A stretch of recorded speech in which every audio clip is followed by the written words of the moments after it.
2 deep breaths and exhale all tension. Wow, that's Focus on your relaxing just to breathing. listen Just to that little bit right there, yeah. And also looking at the view outside for you right now. Obviously, beautiful blue skies. 8:09 for you on this Saturday morning.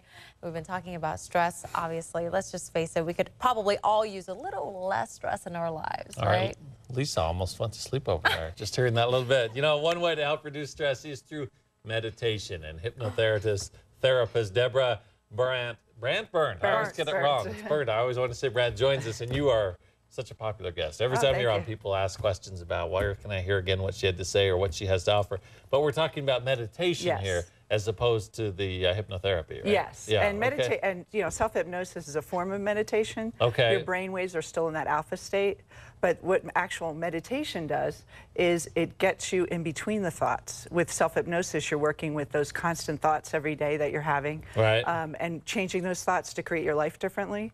But with meditation, you're kind of pushing those thoughts away, and you're just being in that silence between the thoughts. How do you meditate? I think a lot of people think, oh, just stare at the wall and no music, no nothing. Or some people say, well, listen to some soothing music and just lie in your bed. How do you meditate? Well, with self-hypnosis, it's really relaxing because you can sit in your bed and you could, you know, go to your happy place. But with meditation, it is about just staring at the wall. It's about looking inside and being in that space, that silence. And what you do is you just work with your thoughts, even for 5 minutes. If you could just constantly, every time you have a thought, just push it away.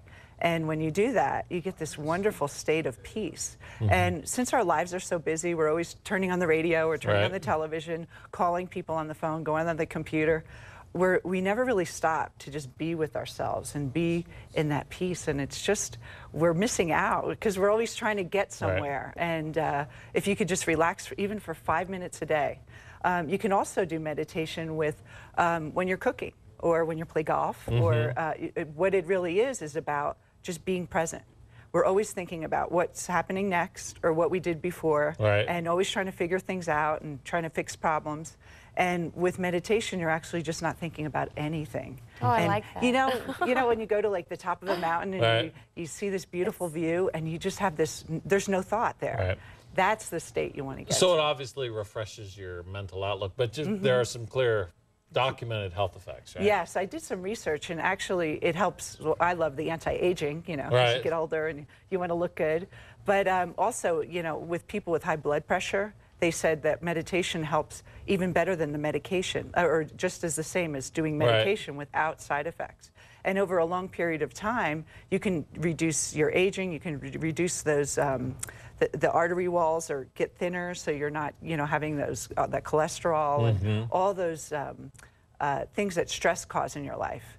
And stress is really the #1 killer. It's not about, you know, well, the reason people smoke and overdrink and overeat is because of stress. So you reduce the stress and you have a healthier life. And it's just really Now, to be a good meditator, I guess the more you do it, the better you get, the more beneficial. You have to practice. And most of my clients tell me I can't meditate, and you're not going to shut off your mind right away, because there's really no way to shut off your mind. It's just constantly going. It's like chasing a train. So what you want to do is just, like I said, increase the space between those thoughts. So each time, just get a little better at it. Even if you have a noisy meditation, just sitting there listening to how you're thinking really changes the way you look at your life. You're like, oh, there I have that thought again. I don't need to have that thought every day. And then the thought becomes less powerful because you realize you're hearing it every day.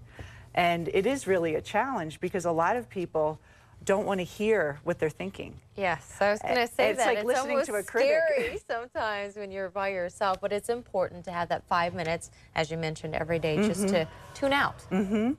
And 20 minutes a day is optimal. It really is. If you can do it 20 minutes a day, perfect. And then, of course, you have the other CDs actually to fix a specific problem, which we get a lot of interest in those too. Yes. So for people who want more information about you and what you offer, you can log on to thedenverchannel.com, click on As Seen on 7 News, and that'll tell you all about Debra and what you need to know. Great having you here with us. Thank you for having me as always. again. Okay. I just want to go to sleep now.